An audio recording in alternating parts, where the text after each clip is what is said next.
السلام علیکم ورحمۃ اللہ وبرکاتہ۔ بسم اللہ والحمد للہ والصلاة والسلام علی رسول اللہ وعلی آلہ واصحابہ اجمعین ومن تبعہم بإحسان الی یوم الدین، اما بعد۔ سورہ یاسین کی ابتدا ہم نے کی تھی۔ بستی والوں کا قصہ شروع ہو رہا ہے کہ جب انہوں نے رسولوں کو جھٹلایا تو ایک شہر کے کنارے سے آدمی بھاگتا ہوا آیا اور اس نے قوم سے کہا کہ ان رسولوں کی پیروی کرو، جبکہ ان رسولوں کو قتل کرنے ہی وہ والے تھے، اور اس نے آگے بڑھ کر اپنی جان کا نذرانہ پیش کیا اور اس کو شہید کر دیا گیا۔ تب بھی وہ خیر خواہی سے پیچھے نہیں ہٹا، بلکہ اس نے شہید ہونے کے بعد بھی جب اللہ تعالیٰ نے اس کو جنت عطا کر دی تو وہ پھر کہتا ہے یا لیت قومی یعلمون، کاش کہ میری قوم جان لیتی کہ مجھے اللہ تعالیٰ نے کتنا انعام دیا ہے۔ ایک دائی کے لیے یہ سبق ہے کہ اس کو ہمیشہ خیر خواہی ہی مد نظر رکھنی چاہیے، اور خیر خواہی میں یہ بھی ہے کہ اپنے غصے کو ضبط کرے اور اسی طرح صبر کا مظاہرہ کرے، کیونکہ جب غصہ آ جائے یا پھر بے صبری کرنا شروع کر دے تو وہ پھر خیر خواہی کا جو مادہ ہے اس سے وہ ختم ہو جاتا ہے۔ تو اس آدمی کو حقیقت میں جیسے ہی پتہ چلا تھا تو اس نے فوراً دوڑ لگا دی۔ تو ایک دائی کو بھی چاہیے کہ وہ خیر کے کام میں کبھی بھی دیر نہ کرے، بلکہ بڑھ چڑھ کر اس میں حصہ لے۔ اسی طرح اس صورت میں کائنات کی نشانیاں پیش کر کے فرمایا کہ اللہ تعالیٰ ہی یہ نظام چلاتا ہے اور تم اسی اللہ کی ہی عبادت کرو۔ نشانیاں بتا کر اللہ تعالیٰ نے توحید الوہیت کی دعوت دی۔ سورت کے آخر میں پھر اللہ تعالیٰ کی قدرت اور علم کا تذکرہ اللہ تعالیٰ نے کیا، دوبارہ اٹھائے جانے کے حوالے سے ذکر ہے، اور اللہ تعالیٰ نے یہ بھی فرما دیا کہ جس رب نے تم کو پہلی مرتبہ پیدا فرمایا ہے اس کے لیے دوسری مرتبہ پیدا کرنا زیادہ آسان ہے۔ سورۃ الصافات شروع ہوتی ہے۔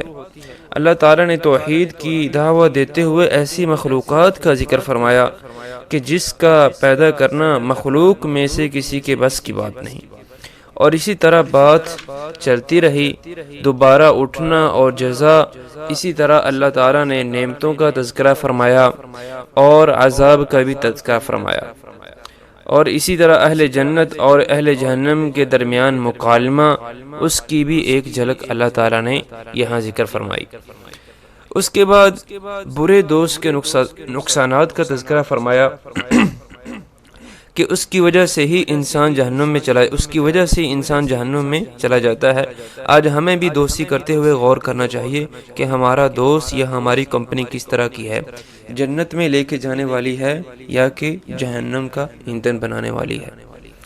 اسی طرح اس پارے کی ہدایات میں اللہ کا اپنے بندے کی دعا قبول فرمانا ہے، جس طرح نوح علیہ السلام نے دعا کی تھی۔ ہمارا بھی یہی یقین ہونا چاہیے۔ اللہ تعالیٰ نے جب نوح علیہ السلام نے دعا کی وَلَقَدْ نَادَانَا نُوحٌ فَلَنِعْمَ الْمُجِيبُونَ، تو جیسے ہی نوح علیہ السلام نے پکارا تو اللہ تعالیٰ فرماتا ہے کہ ہم کیا ہی دعا قبول کرنے والے ہیں۔ ابراہیم علیہ السلام اور اسماعیل علیہ السلام کا قصہ۔ اللہ تعالیٰ کا حکم ابراہیم علیہ السلام نے بھی مانا اور اسماعیل علیہ السلام نے بھی مانا، باپ نے بھی مانا اور بیٹے نے بھی مانا۔ باپ کی یہ تربیت کا ہی اثر تھا کہ جیسے ہی اس نے حکم دیا تو بیٹے نے اسی میں ہی رضا چاہی۔ فَفْعَلْ بِمَا تُؤْمَرُ، ایسے ہی حکم دیا کہ جو بھی حکم تمہیں ہوا ہے اس کو کرتے دکھا دیجئے۔ اولاد کی تربیت بہت ضروری ہے، اور تربیت کے اعتبار سے جب دوسرے کام ہیں تو سب سے پہلے چیز نماز ہے۔